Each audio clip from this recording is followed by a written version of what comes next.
The bikers laughed at the scruffy old dog limping across the parking lot, tossing empty beer cans his way and calling him useless. But when one of them tried to kick him, the dog dodged with military precision, and what happened next left everyone frozen.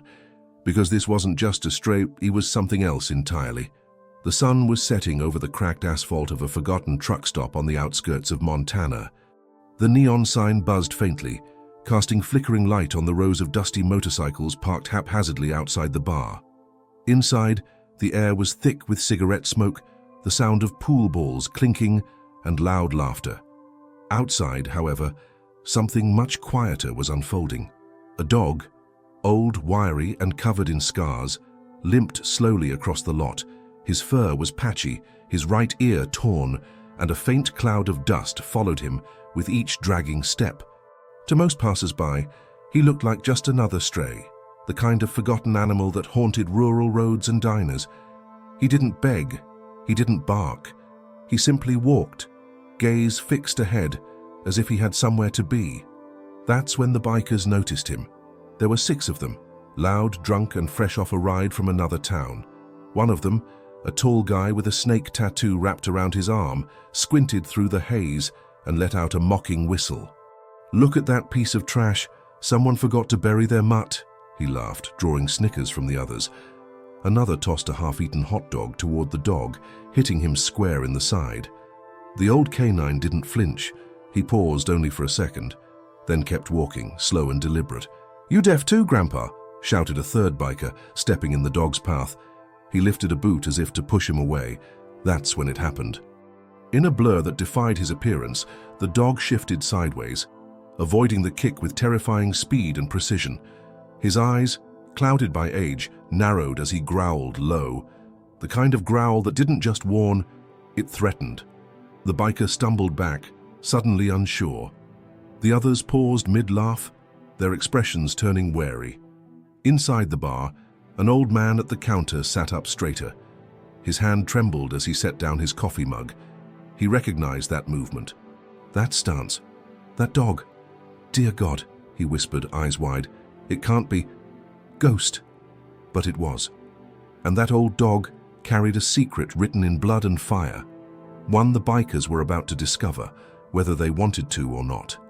The bar door creaked open just as the tension outside began to rise.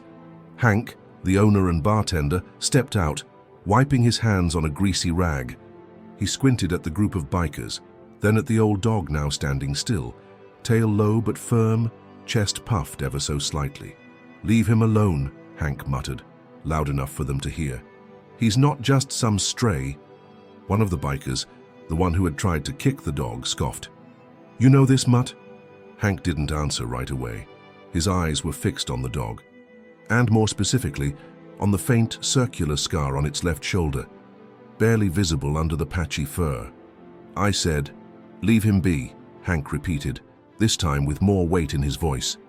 The biker laughed and turned back toward his group. "You old guys and your strays, what, you think it's some kind of war hero or something?" Inside the bar, a few locals had begun to gather near the windows, watching the scene unfold.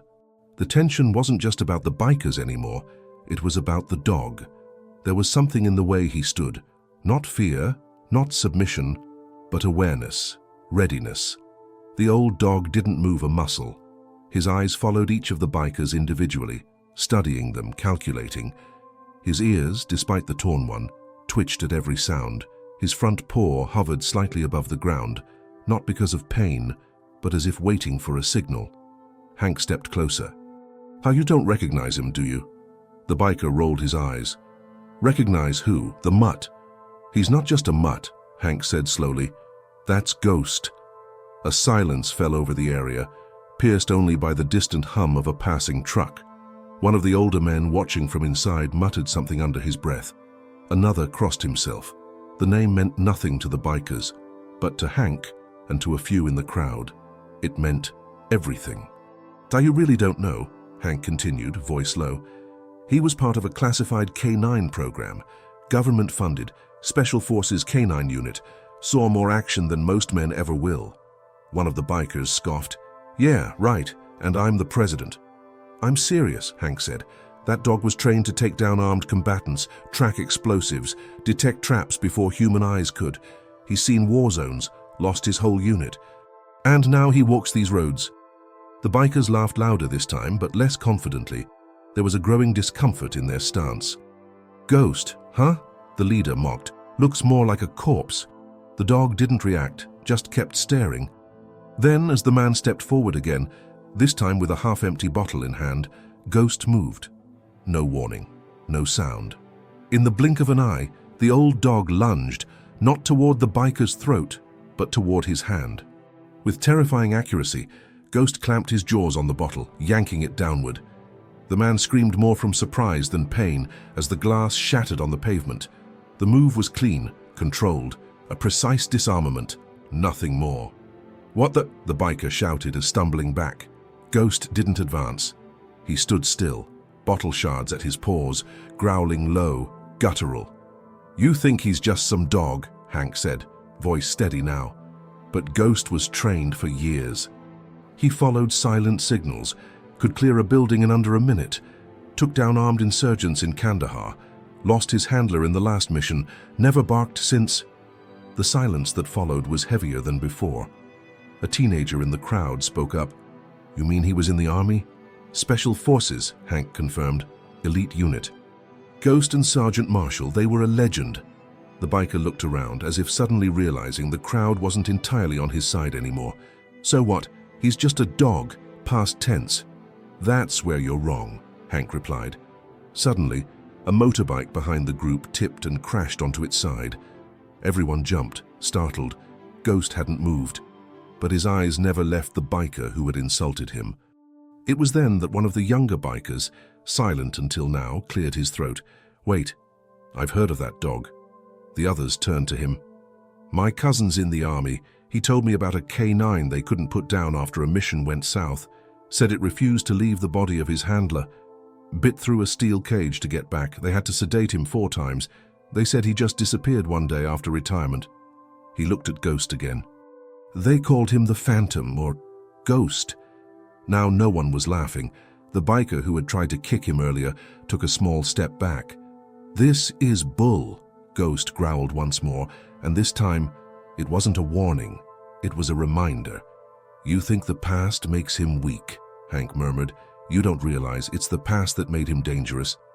And right at that moment, someone from the far end of the lot shouted, "Hey, where'd that guy go?" The group turned, confused, because one of the bikers, the smallest of the group, was missing. His helmet lay abandoned next to his bike, and faint marks led into the nearby woods. Ghost turned his head slowly toward the tree line. His ears perked, his muscles tensed. Something was out there, something none of them had noticed until now, and Ghost was already moving. The woods beyond the lot were quiet, too quiet for dusk in this part of the country.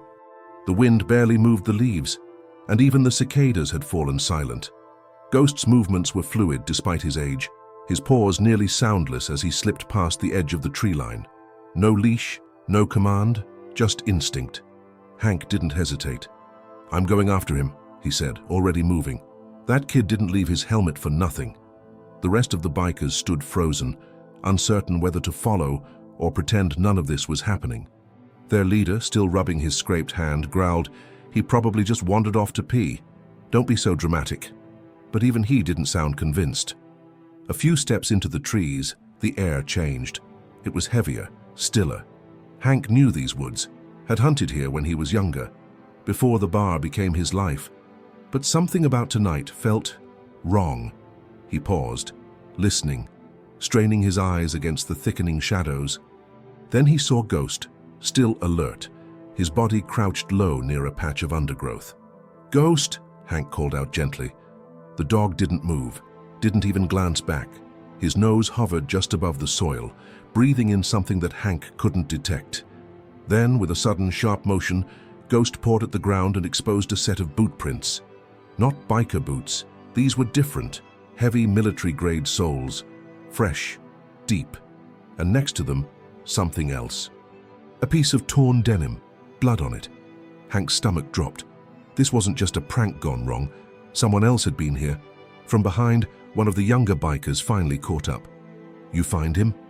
No, Hank said, eyes fixed on the trail. But we're not alone. The kid's face blanched. What do you mean? Before Hank could answer, Ghost let out a low, guttural sound. Not a growl, not a bark. Something deeper. A sound of recognition. Then from the underbrush ahead, movement, fast. Ghost sprang forward like a bullet, tearing into the thicket with a speed that belied his age. Hank shouted and ran after him, adrenaline surging. Branches whipped at his face, the forest blurring around him. Behind, the biker hesitated, then followed. They burst into a small clearing and froze. Ghost stood in front of a tall, hooded figure. The man's face was obscured by a black scarf, his stance guarded. In his right hand, a combat knife. In his left, the missing biker's vest. The biker wasn't there. The man didn't flinch, didn't speak, just stared at Ghost, then at Hank. "Who the hell are you?" Hank demanded, stepping forward. No answer.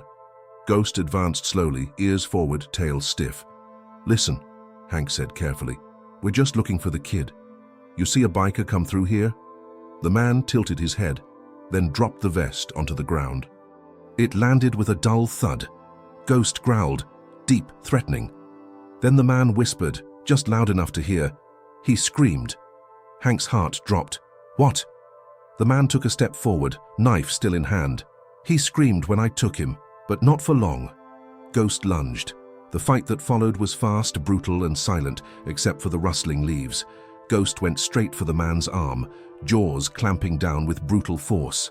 The knife clattered to the ground.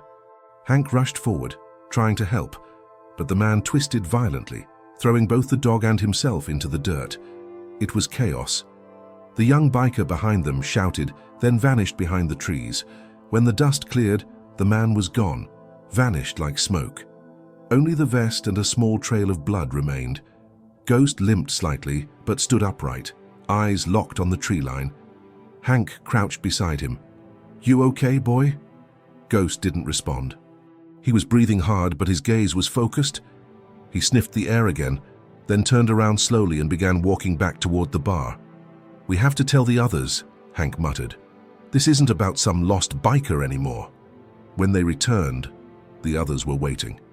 "He's not with you?" the biker leader asked. Hank shook his head. "We found his vest and someone else." "What do you mean?" "I mean someone's hunting out there, someone trained, and Ghost knew it." He engaged without hesitation. One of the bikers swallowed hard. "You think it's, what, a killer?" "Not just a killer," Hank replied. "Someone with military training, someone who recognized Ghost." The room fell into a stunned silence. "Wait," the young biker who had spoken earlier stepped forward. "That story my cousin told me. He said Ghost's unit was ambushed. Only he and his handler survived, but the handler didn't make it back. They said the guy who killed the squad was never caught." Everyone stared at him. "You're saying the man out there is the same one?" "I don't know," Hank said. "But if he is, then Ghost isn't just here by accident. He's hunting him." And just then, from the trees behind the bar, a howl echoed into the night. Not ghosts, but something deeper, darker, and far too close. The howl cut through the night like a blade, low, guttural, and unnaturally long. It didn't sound like any coyote or wolf native to the region. There was intent in that cry. Hunger. Challenge. Ghost stood completely still, his body tense. His ears flicked forward and his tail stiffened, a signal Hank hadn't seen in years. The dog was in full alert mode, and that meant one thing: this wasn't just an intruder. It was someone from his past. Hank felt it in his bones. He turned to the group of bikers, all suddenly sobered by what they'd heard. Their swagger had vanished. Even the leader, who had mocked Ghost only an hour before, looked uneasy. One of the younger guys took a nervous step toward his bike. "You hear that?" he whispered. "No one leaves," Hank said firmly. "If you ride off into those woods right now, you're as good as dead. And staying here makes us safer," the man barked. Before Hank could answer, Ghost growled sharply and began moving toward the trees, not fast, but with unmistakable purpose. He wasn't following a sound. He was tracking. Hank looked at the sky. The moon was climbing, casting long silver shadows across the ground. He felt the cold set in, not from the temperature, but from the memory that was clawing its way back. Years ago, he'd been stationed overseas as a medic. That's where he'd first heard whispers about the Ghost Unit. Not soldiers, dogs, K9s, enhanced through relentless training, paired with elite handlers. Ghost wasn't just a name, it was a warning. But the rumor had always ended the same way. Something went wrong. "Come on," Hank muttered, grabbing a flashlight. "If Ghost is tracking, I'm not letting him go alone." This time, two bikers followed him, quietly, uneasily. One of them held a wrench in his hand like a weapon. Not that it would do much against whatever had howled out there. They walked deeper into the woods. Ghost's movements were faster now, more urgent. He stopped occasionally to sniff the ground, then continued without hesitation. Hank's flashlight cast beams across trunks and low branches, but it did little to pierce the creeping dread. Then, suddenly, Ghost stopped. In a clearing, half covered by leaves and mud, lay the missing biker. He wasn't dead, but he wasn't moving either. Hank rushed over, heart racing. "He's breathing, just unconscious." The biker's helmet was gone. His jacket had been slashed open, deep scratches across the chest and arm. Not stab wounds, not animal bites, deliberate, measured, like someone wanted to mark him, not kill him. Ghost circled the boy, sniffing his body, then the area around him. After a moment, he growled, louder this time. He'd found something else. Hank followed the dog's gaze. On a nearby tree, etched into the bark with something sharp, were letters. 3 letters that made Hank's blood run cold. V.S.K. He froze. That name had haunted military forums and classified chatter for years. V.S.K. A rogue operative. A man once recruited into deep black ops, then dishonorably discharged and vanished. Rumors claimed he'd trained dogs, used them in ambushes. Some even said he experimented on them. Psychological manipulation, surgical reinforcement. Every story ended the same way, carnage. "Is this real?" one of the bikers asked, voice barely audible. Ghost suddenly let out a short bark and turned sharply. From somewhere deeper in the woods, another sound, not a howl, not a voice, a whistle. 3 tones, high, low, high. Ghost froze. The bikers didn't understand, but Hank did. "That's a command," he said. "A military whistle command." Ghost's eyes glazed for a moment, not in confusion, in memory. That sound, it meant something. Something from before. He took one step in the direction of the sound. "No," Hank whispered. "Ghost, stay." The dog's muscles tensed as if fighting 2 instincts, one current, one long buried. He whimpered, then shook his head, as if physically rejecting whatever that sound triggered in his mind. "He's trying to call him back," Hank muttered. "Whoever's out there." They trained Ghost too. The whistle came again, this time closer. Ghost growled louder and planted his feet. Whatever connection he had to the voice in the dark, he was breaking it, right here. But the damage had been done. From the trees, a voice echoed low and steady. "Good boy, Ghost. Still listening after all these years." Hank's skin went cold. The bikers froze. "Who the hell is that?" one asked, but Hank already knew. "Run," he said. "Back to the bar, now." Behind them, Ghost didn't move. He stood guard over the unconscious boy, ears pinned back, tail high, eyes fixed into the night, because the man who once owned him was coming, and this time, he didn't want to reclaim a partner. He wanted to finish what he started. The voice was gone, swallowed by the trees as suddenly as it had appeared, but its echo lingered, deep, menacing, almost familiar. Ghost hadn't moved an inch. He stood over the unconscious biker like a stone sentinel, eyes still locked on the direction of the sound. Hank's breath came short. His hands were trembling. The barked command, the carved initials, the calm confidence in that man's voice, it all pointed to one thing: whoever was out there wasn't improvising. He was planning, hunting. The 2 bikers with Hank finally broke their paralysis. "We need to get him out of here," one muttered, nodding toward the collapsed kid. Hank knelt beside the biker, quickly checking for signs of trauma. He was bruised but stable. A few superficial cuts, nothing fatal. But there was something in his eyes, even unconscious, that disturbed Hank. a flicker beneath the lids, like someone lost in a nightmare. "This wasn't about killing him," Hank murmured. "It was a message." The biker beside him paled. A message to who? To Ghost. Behind them, Ghost let out a low growl.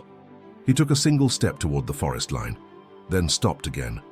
He was resisting. Something deep inside was pulling him toward that voice. Conditioning, memory, years of training that had never fully disappeared. But Ghost had changed.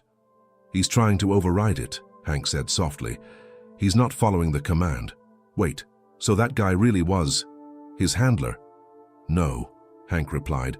"Worse, he wasn't Ghost's partner. He trained the unit, broke them, controlled them. And now he's back," Hank nodded.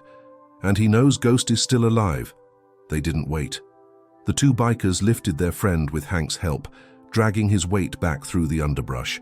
Ghost followed behind them, occasionally pausing to sniff the air, his tail low but not tucked. He was still in protection mode, not panic. That distinction mattered. When they emerged from the forest, the others were gathered near the bar, pacing, confused. Flashlights flicked around nervously, casting wild shadows across the gravel. The missing biker's return sent a wave of nervous chatter through the group. What happened? Was he attacked? Is he okay? The answers didn't come quickly. Hank moved fast, ordering the kid to be laid on one of the picnic tables, then checked his vitals again, still steady. Inside the bar, Hank gathered everyone. Locking the doors behind them, he turned to face the room. "You're not going anywhere tonight," he said. The leader of the group scoffed. "You think I'm letting some creepy voice in the woods trap me in here?" Hank didn't flinch. "You don't get it. You already walked into his trap the moment you mocked that dog." Some of the bikers shifted uncomfortably. No one spoke. "Let me explain something to you," Hank continued. "The man out there isn't some lunatic. He's methodical, precise. He was military, like I was. But somewhere along the way, something snapped. He turned against the system that built him and started turning his training on civilians." "How do you know all this?" the younger biker asked. "Because I saw the aftermath," Hank replied. 15 years ago, I was assigned to a cleanup crew on a joint base overseas. They found 6 men dead in their barracks. No signs of forced entry, no gunfire. Just surgical strikes, silent, brutal. One survivor said it was a dog. He looked down at Ghost, now curled under a table, ears twitching at every sound. But not just any dog. A canine trained in silence, deception, and fear. They traced it all back to one man, Victor Stellan Kane. V.S.K. The room went cold. "They never caught him," Hank said. "He disappeared. But if he's here now, calling Ghost by name, it means he's been watching, waiting." One of the bikers grabbed his helmet. "This is crazy." Hank raised his hand. "Go ahead. Step outside.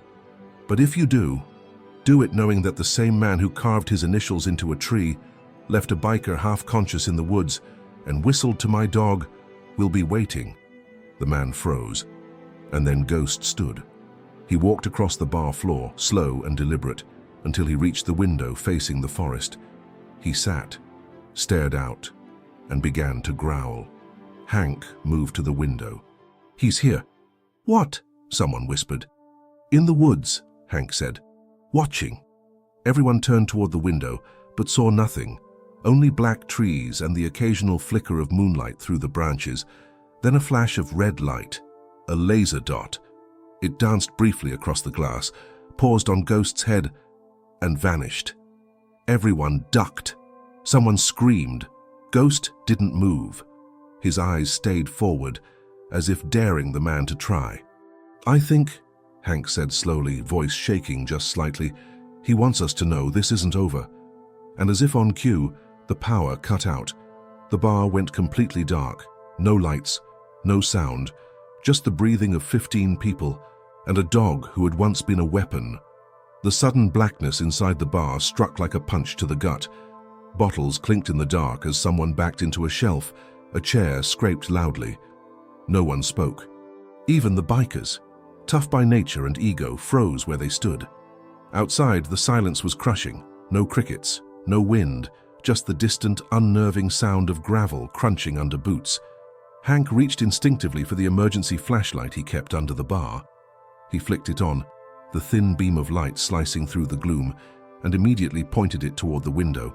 Ghost was still there, sitting, silent. Then his head turned slightly, toward the back of the building. "He's moving," Hank whispered, "around the perimeter." One of the bikers, the youngest, let out a shaky breath. "Why is he doing this? Why not just come in?" "He doesn't want us dead," Hank said. "Not yet. He wants Ghost rattled. He wants us scared."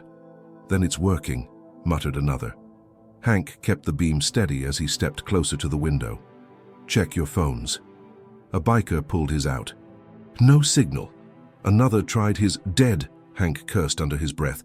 "He's jamming them." "Wait," someone said. "Is that even possible?" "With the right equipment? Absolutely. Especially for someone like him." The leader of the bikers stood up. "Okay, this is insane. We're not soldiers. We're mechanics and weekend riders. What the hell does this psycho want with us?" Hank turned to him, eyes hard. "It's not about you. It's about him." He pointed at Ghost. A silence fell over the room. Ghost turned his head slowly, as if understanding. "He's been waiting years to finish something," Hank continued.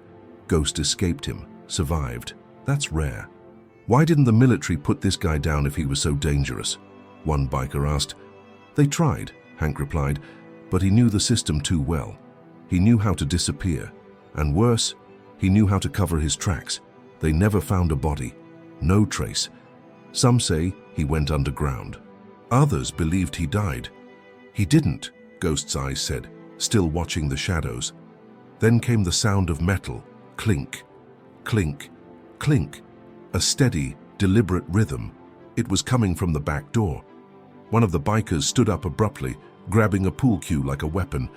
"If he comes through that door, I swear to God—" "Sit down," Hank snapped. "He's not here to storm the place. He's testing us, looking for cracks."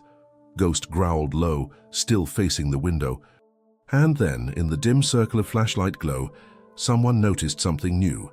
Scratched into the wood near the front door, right beside the handle, were 3 fresh marks, claw marks. Deep, precise, too symmetrical to be natural. Everyone stared in silence.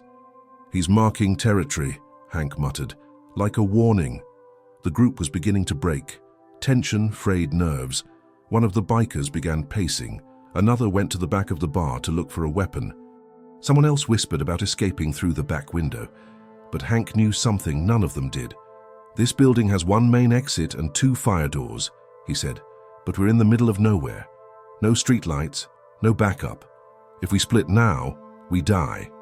"So what do we do?" the leader asked. "We wait, and we think like him." Hank knelt beside Ghost and looked him in the eye. "You knew he was still alive, didn't you?" The dog didn't move, but something in his expression shifted. Shame, maybe, or regret. "I saw the files," Hank went on. "I wasn't just a medic. I worked with the retrieval teams when the Ghost unit went dark. Only 1 dog made it back. You and only 1 man was unaccounted for. Victor." The name seemed to trigger something. Ghost stood and walked to the center of the room, sniffing the air again. Then he paused at a particular spot, right under one of the ceiling vents. Hank's eyes widened. "You don't think—" A hiss escaped from the vent. Everyone jumped. "Gas!" "Get low!" Hank yelled. They dove for the floor. Ghost let out a warning bark. Hank pulled his shirt over his face and crawled behind the bar, searching for the emergency breaker and vent override. "He's trying to flush us out," someone shouted. "Or sedate us," Hank growled. "He knows we won't leave, so now he's going to take the air from us." Ghost began barking louder now, alert and insistent. Then came the faint sound of something else, metal scraping against wood. The trapdoor, the cellar. "No!" Hank shouted, leaping toward it, but it was too late. The trapdoor creaked open from below, and from the shadows beneath the floorboards, a gloved hand reached up and curled around the edge. The sight of the gloved hand emerging from the trapdoor paralyzed the room. No one moved. No one breathed. It wasn't a full entry, just a warning, a message.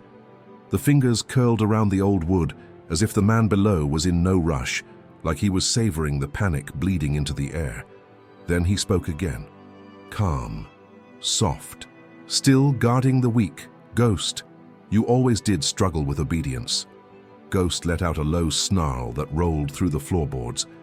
He positioned himself between the cellar and the group, head low, tail stiff, teeth bared. The hand vanished. The trapdoor shut slowly, then silence. But the room was no longer quiet in the way it had been before. It was shaking from within, every person caught in the grip of a new kind of fear, not just of being hunted, but of being studied. Hank stepped forward slowly, flashlight trained on the cellar door. "He's not coming up," he muttered. "He wants us to come down. He wants the dog," one of the bikers said.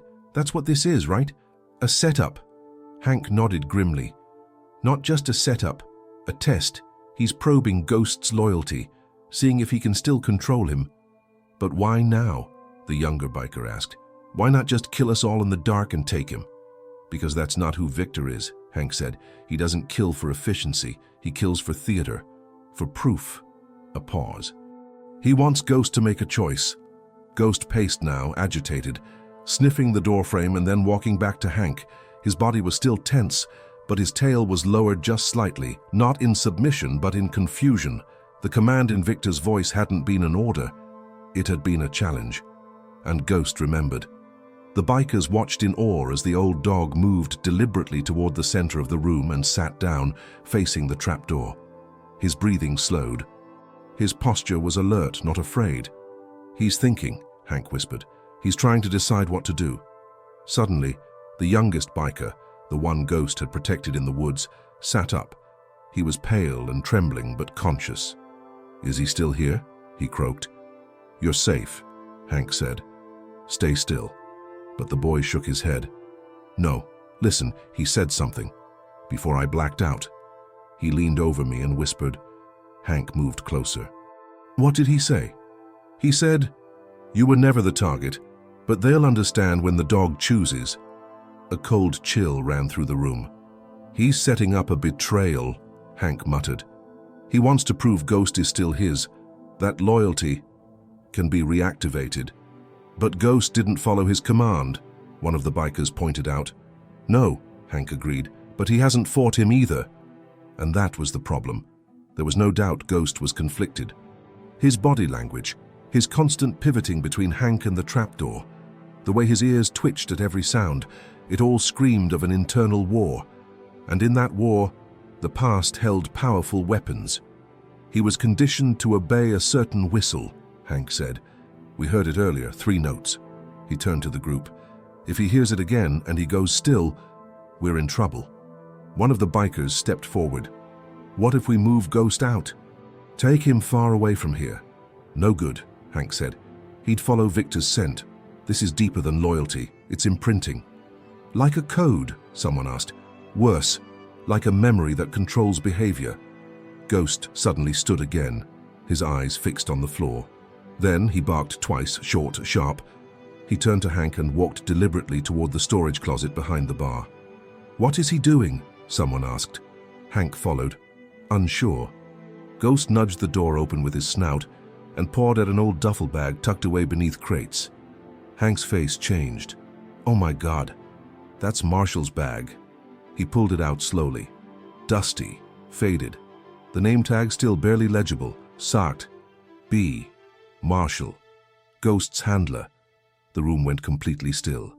Hank knelt beside Ghost. "You never forgot, did you?" The dog pressed his nose to the canvas, whining low. Then he turned to the trap door again. Hank's mind raced. "Victor isn't just trying to reclaim Ghost," he muttered. "He's trying to erase Marshall." He stood, clutching the bag. "That's what this is. If Ghost responds to Victor's command now, he'll believe the bond with Marshall is broken forever. And for Victor, that meant victory." The group stared in silence as Hank placed the duffel in front of Ghost. The old dog sniffed it, then sat beside it, guarding it like a relic. "He's choosing," Hank said. But before anyone could speak again, a new sound echoed through the building, a whistle. 3 notes, high, low, high. Ghost stiffened. The room froze. For 5 terrifying seconds, the dog didn't move, not a blink, not a breath. Then, he stood, turned, and faced the trap door. The room was so silent, you could hear the creak of old wood shifting beneath Ghost's paws. He stood, completely still, his eyes locked on the closed trapdoor as if hypnotized by the sound that had just pierced the air. That whistle, 3 perfect tones, had carved straight into his brain like a blade slicing through old scars, and for a moment it looked like Ghost was gone. Not physically, but mentally, dragged backward through time into another life, one where he had followed that command without question, one where he hadn't yet known the meaning of betrayal or the warmth of a new bond. Hank held his breath. "Ghost," he said softly, almost pleading. "You don't belong to him anymore." But the dog didn't flinch. The bikers exchanged uneasy glances. The youngest, the one Ghost had saved, slowly rose to his feet and whispered, "He's different now, right?" Hank didn't answer. Ghost took a step forward, not aggressive, not fearful, just automatic. "Wait," Hank said, stepping between Ghost and the trapdoor. But Ghost didn't stop. He walked around Hank, eyes still fixed on the floor as if a leash pulled him downward. Then came a voice, cold, calm, filtered through a small speaker system hidden somewhere beneath the floorboards. "There's my good boy." The reaction was instant. Ghost halted, shivering, not from fear, but from recognition. Something inside him flickered. Victor continued, "Still fast, still sharp, but slow to decide, old friend. That wasn't always the case." Hank shouted toward the floor, "You don't own him anymore." "Oh, but I do," the voice replied. "Do you know how many hours I spent programming that animal's instincts? How many scenarios I fed him? Pain, reward, command, obedience? You think a couple years of retirement and handouts erase that?" "His loyalty isn't to you," Hank growled. Victor chuckled. "Isn't it?" Then the floor vibrated slightly. A panel beneath the trapdoor shifted with a mechanical click, and the trapdoor opened, but no one emerged. Instead, a faint blue glow rose from below. A soft hum followed, a device of some kind, likely hidden tech Victor had buried deep beneath the bar without anyone knowing. Ghost took another step forward. "No," Hank said firmly, his voice cracking. "Ghost, look at me." The dog paused. "Look at me," he repeated, dropping to his knees. Ghost turned his head slightly. His eyes met Hank's, and in that moment, the tension cracked. For the first time since the whistle, Ghost blinked. He let out a low whine, then sat. Hank reached forward slowly and laid a hand on his back. "You're not that animal anymore," he whispered. "You're more than what he made you." The room held its breath, but Victor wasn't done. "Touching," he said through the speaker. "Very touching. But I've planned for hesitation. That's why I left you a gift." A little insurance. A loud thud echoed from the storage room. Everyone turned. It had come from inside the bar. "Stay here," Hank said, standing quickly and handing the flashlight to one of the bikers. He rushed to the back, heart pounding, Ghost by his side again, this time willingly, not under command. They reached the storage door. Another thud. Hank opened it slowly and immediately recoiled. Inside, chained to a chair, was a man, barely conscious, bleeding. Duct tape across his mouth, dressed in civilian clothes but with a military patch torn partially from his shoulder. A note was pinned to his shirt with a rusty nail. Hank pulled it off and read aloud. He remembered this one. He howled for hours, thought it might jog his memory. The man groaned softly. Ghost froze at the threshold, then whimpered. Recognition. This wasn't just a hostage. This was someone Ghost had known, someone from the unit, another survivor. Or worse, another victim. The man's eyes opened slowly, bloodshot, full of panic. He stared at Ghost, then to Hank. He tried to speak but couldn't through the tape. "Hold on," Hank said, reaching to remove it. But Ghost growled. Not at the man, at the room. And then Hank noticed it. The faint sound of click, click, click. Ghost dove. Hank barely registered the movement before the entire storage wall exploded in a violent concussive blast. Wood splintered. Smoke filled the hallway, and as Hank was thrown backward into the main barroom, he saw the man's chair fly through the air, empty. He landed hard, dazed. The bikers screamed. Someone pulled him to his feet. The hallway was on fire, but there was no sign of Ghost, only smoke. And Victor's voice, dripping with satisfaction. "Told you. He always comes home." The smoke rolled through the bar like a living thing, curling in through the doorways and vents, swallowing the walls in thick grey swirls. The fire from the back room flickered orange against the haze, casting moving shadows that danced like ghosts on the ceiling. Hank staggered to his feet, blood running from a shallow gash above his eyebrow. The explosion had rattled his skull, but one thought pushed through the pain. Ghost. He stumbled toward the back of the bar, coughing hard, waving the smoke from his eyes. But the hallway was a wall of heat now. The storage room, the place where Ghost had stood just seconds earlier, was a scorched ruin. "Ghost!" he shouted, voice hoarse. "Ghost! Answer me!" Nothing. Behind him, the bikers scrambled for water buckets and towels, working fast to contain the flames. One ran out back to turn on the hose line. Another kicked open the emergency exit to let out the smoke. But Hank wasn't thinking about the bar. He was thinking about that voice, about Victor.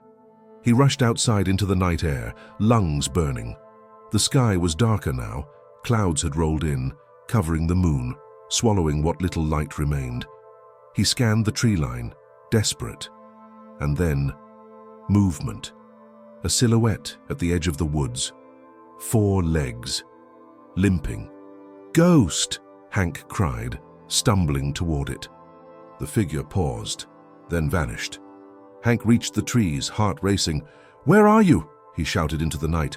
"Don't let him take you again. Not after everything."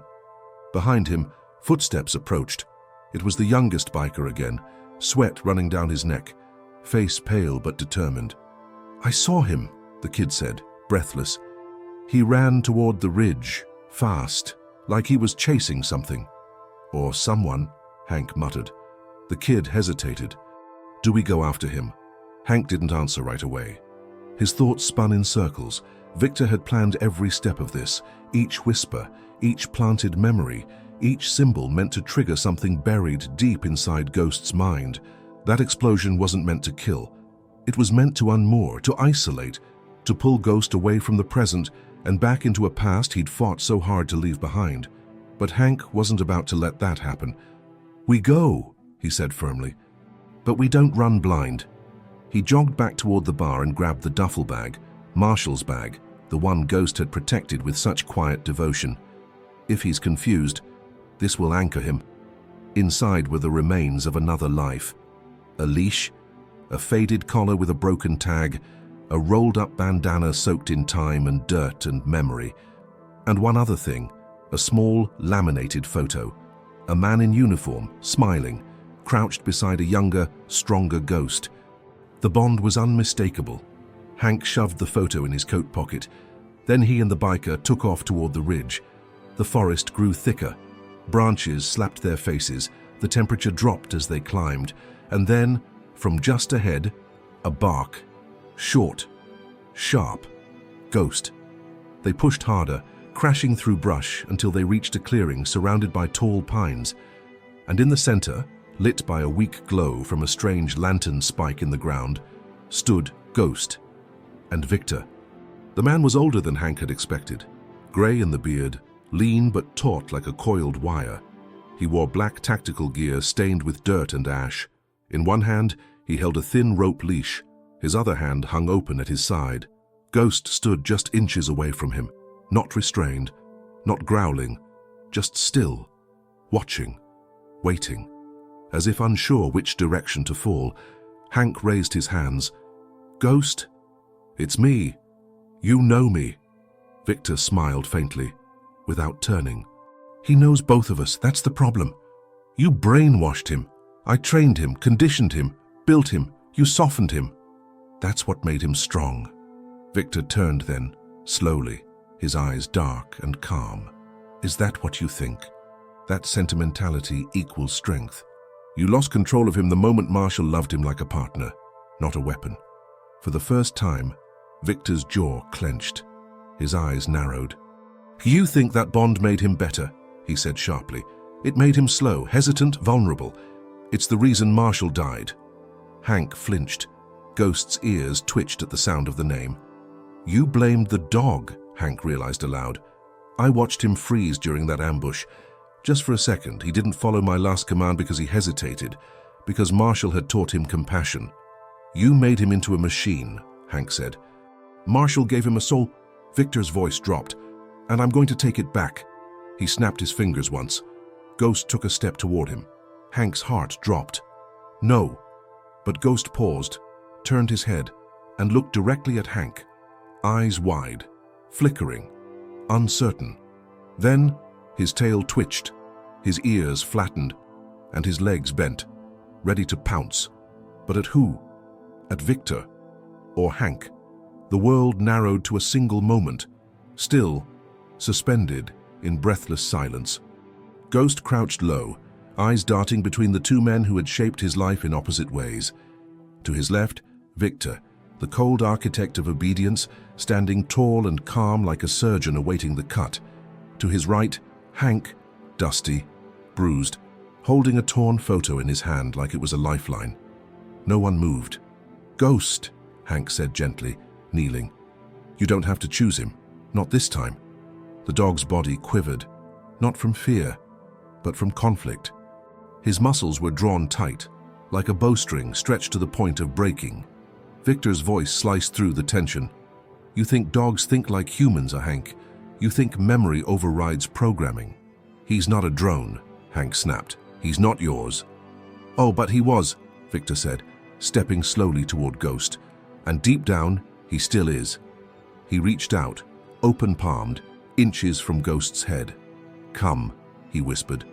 Ghost stared at him, unmoving. Then he lunged. Victor smiled, but Ghost didn't leap for the throat.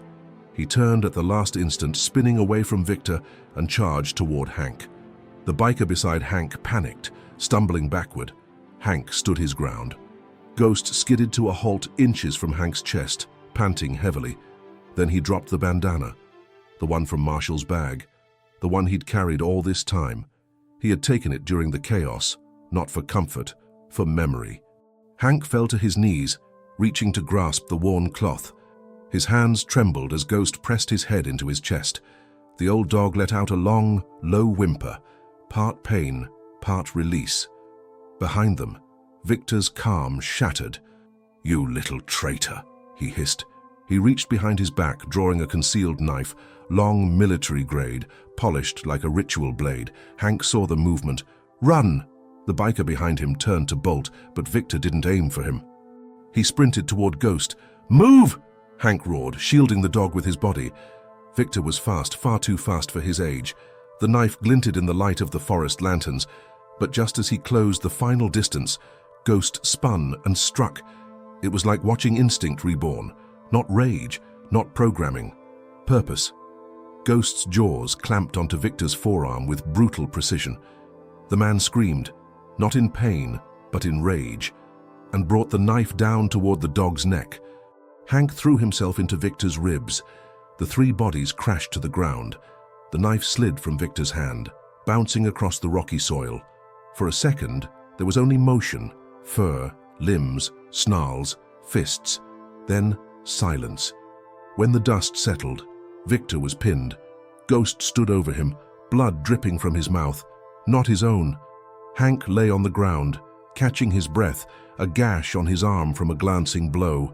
The biker ran to grab the knife, just in case. Victor groaned beneath Ghost's weight. Hank crawled over, pressing his boot down on the man's chest. "It's over." But Victor just smiled. "Oh, Hank," he rasped, eyes gleaming. "You think this is about revenge?" "What else would it be?" Victor's smile widened. "I didn't come back for Ghost." Hank froze. "What?" "I came back for the others." Hank blinked. "What others?" Victor laughed, a dry, chilling sound. "You think he was my only success?" Ghost was just the most poetic. From the shadows beyond the clearing, faint shapes began to appear, low to the ground, silent, four-legged, eyes glowing. Ghost turned slowly, ears flicking, and then he barked, once, loud and sharp. Warning. They were surrounded.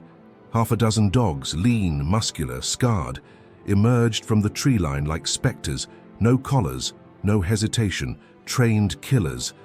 They were always here, Victor wheezed, sleeping, waiting. He was the trigger. Hank stared in disbelief.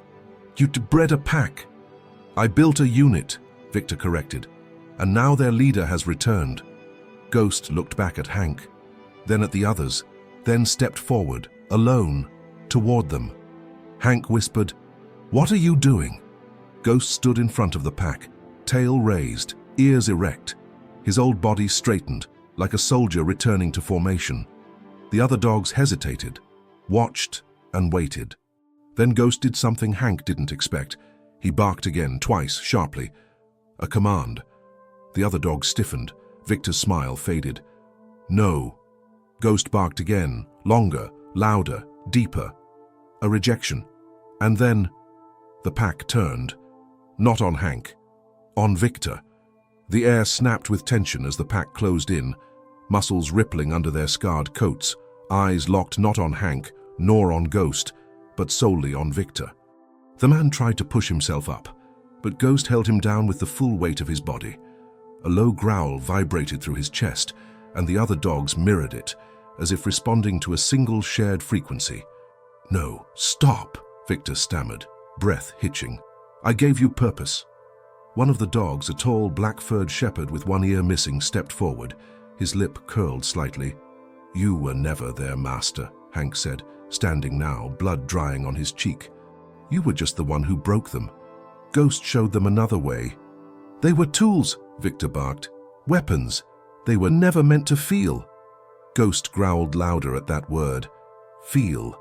The very thing Victor had spent years trying to suppress in his creations. Now it was what united them.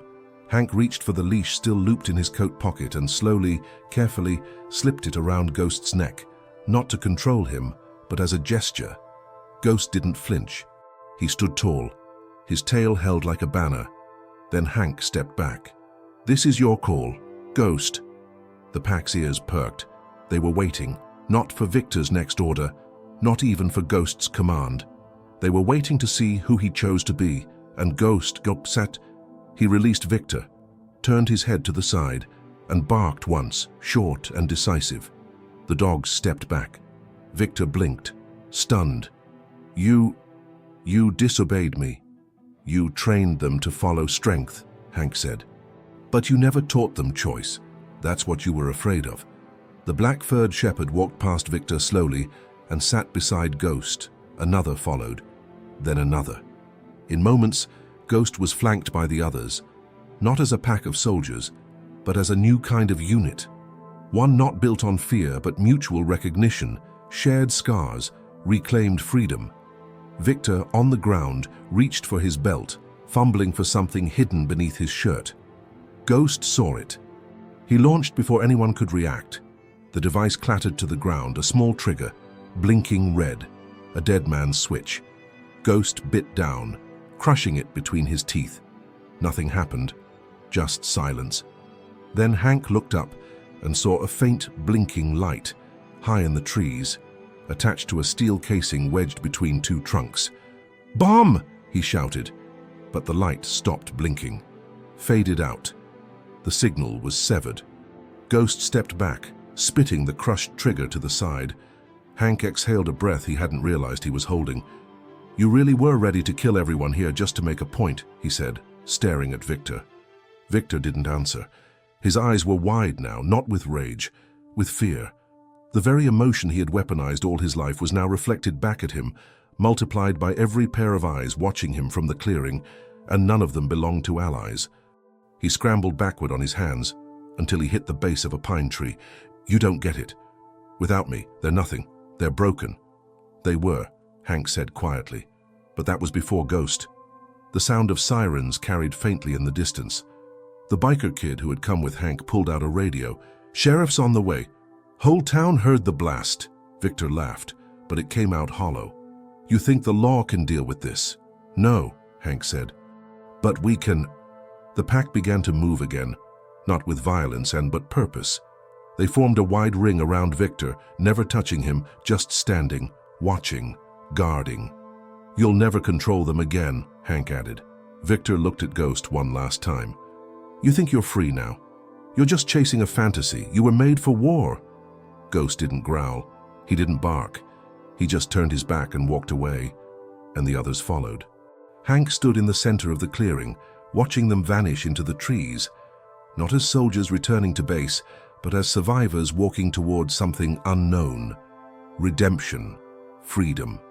Whatever it was theirs to choose now. Victor remained on the ground, breathing heavily, cuffed by the biker as soon as the sheriff arrived minutes later. He didn't speak another word. He didn't need to. Everything he had built, everything he thought he could control, had walked away from him, and he knew he would never get it back. The sun was starting to rise behind the pines, casting long golden rays through the thinning mist.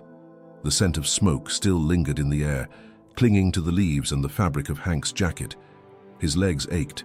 His arm was bandaged in makeshift gauze, but his heart was heavier than ever.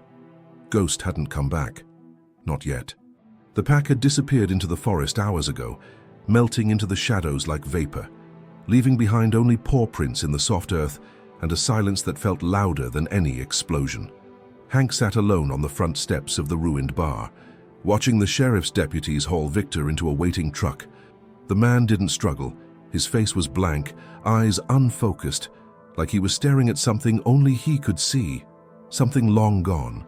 Beside Hank sat the younger biker, the same kid who had run into the fire, followed him to the ridge, and seen more in one night than most men did in a lifetime.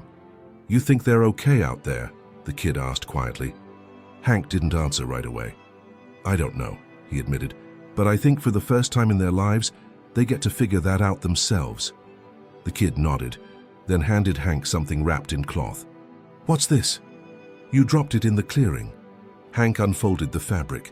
It was the photo, Marshall and Ghost, frozen in time, side by side, smiling.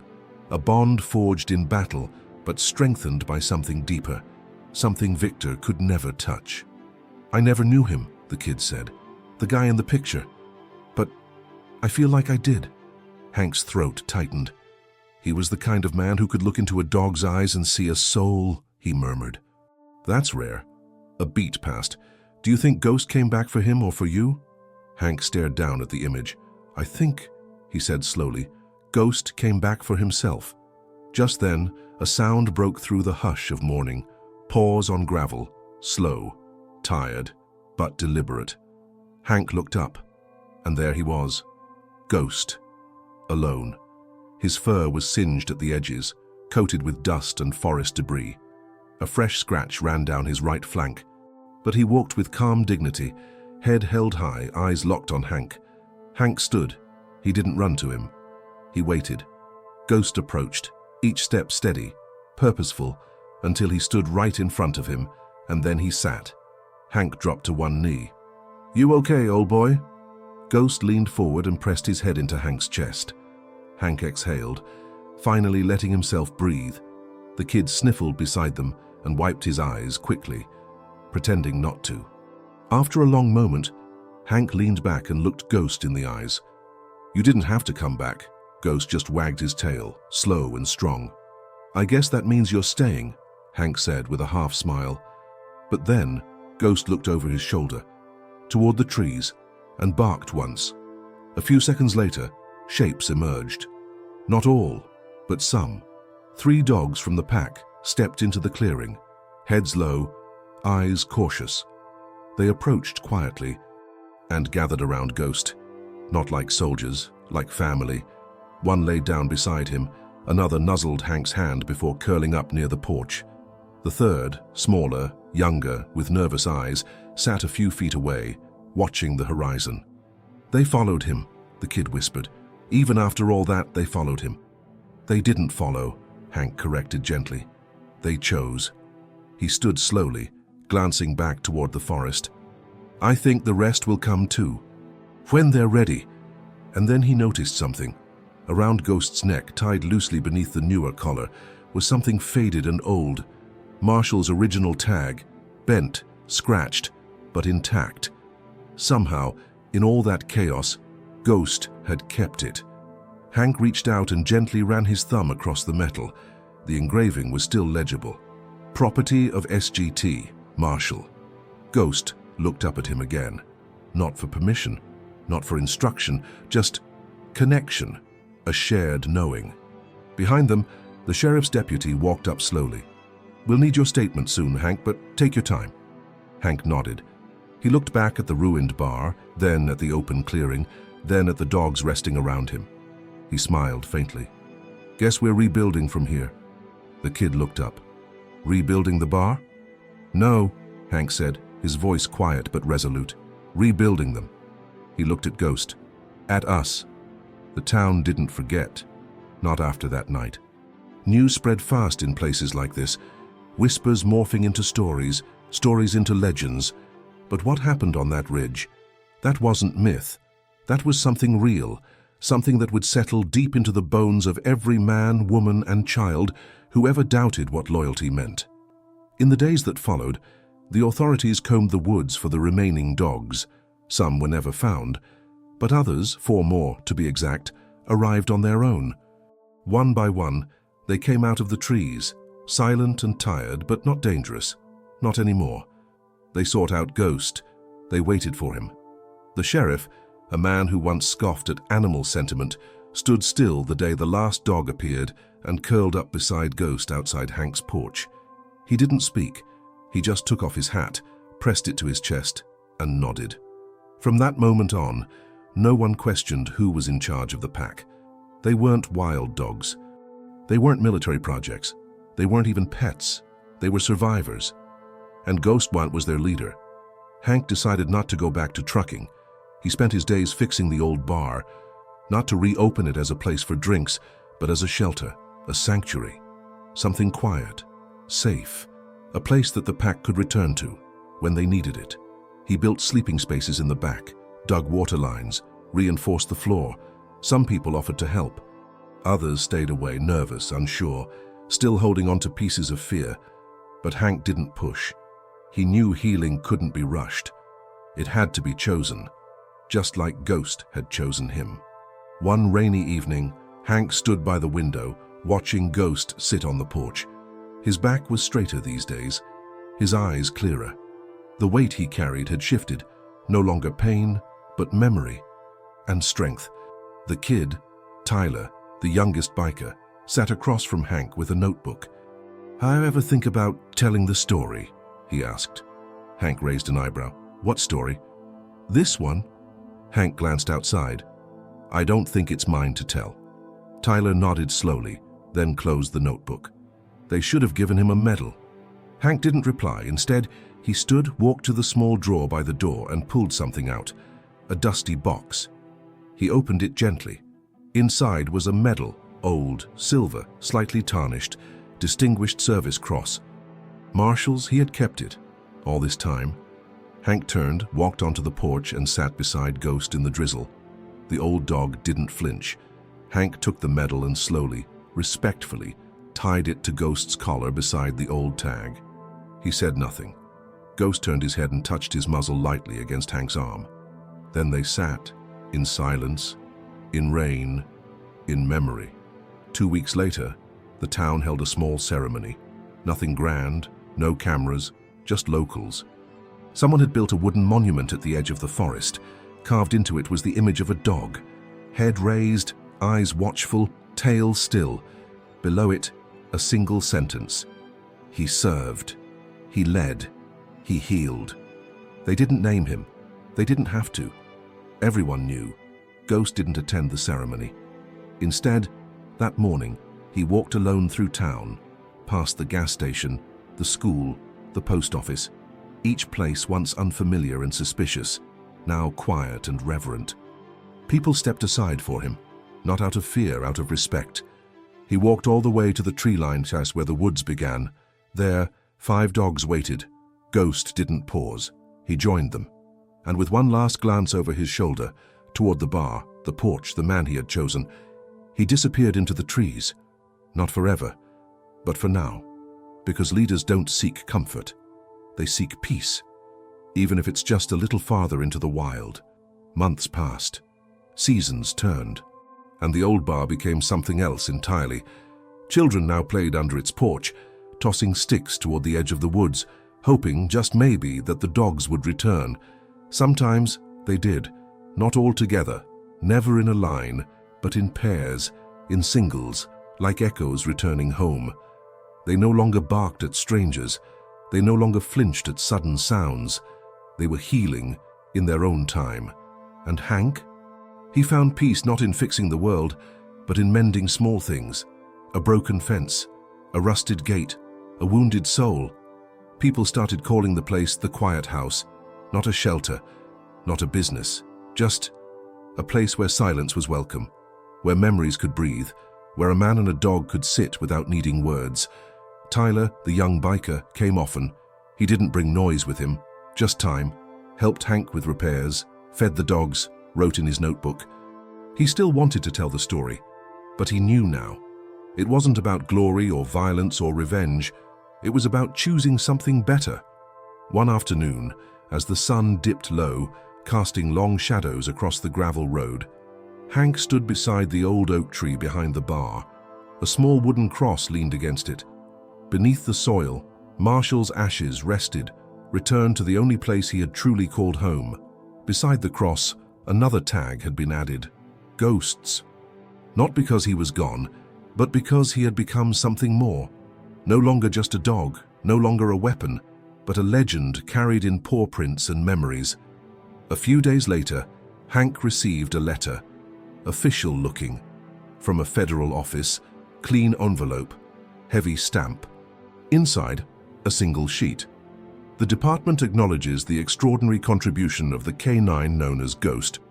While not enlisted, his actions during Redacted demonstrate qualities of valor, restraint, and leadership. Please find enclosed a ceremonial commendation. We thank you for preserving the dignity of service. The paper was signed, sealed, and folded, but Hank didn't hang it on the wall. He slid it into the same drawer where Marshall's medal had once rested. Because the truth didn't need a frame. It just needed to be remembered. Sometimes, late at night, Hank would step onto the porch, cup of coffee in hand, and listen. For a rustle, a soft, panting breath, a paw fall in dry leaves. Not because he missed Ghost, but because some bonds never really leave. They just change form. He didn't wait for them anymore. He just remained open to their return. And that made all the difference. If you've come this far, you've met a dog that never asked for pity, a man who didn't expect redemption, and a town that learned the meaning of respect the hard way. What started with a group of arrogant bikers mocking an old dog became something no one could have imagined. It became a story of transformation, of dignity reclaimed, of violence broken and loyalty redefined. And maybe, just maybe, a reminder that sometimes the ones we overlook are the ones who carry the deepest strength. So, if this story touched something in you, don't let it stop here. Let it echo in how you treat the animals you meet, in how you see those who seem silent or broken, in how you speak to the world when it forgets how to listen, because somewhere out there, a ghost still walks the forest line, and every now and then he looks back, just to see if we've learned. If this story moved you, please consider subscribing to the channel. We share true stories that honor animals, resilience, and the unspoken power of loyalty. Watch next. The farmer buys an old dog out of pity, never imagining the shocking secret it was hiding. A tale that will leave you speechless,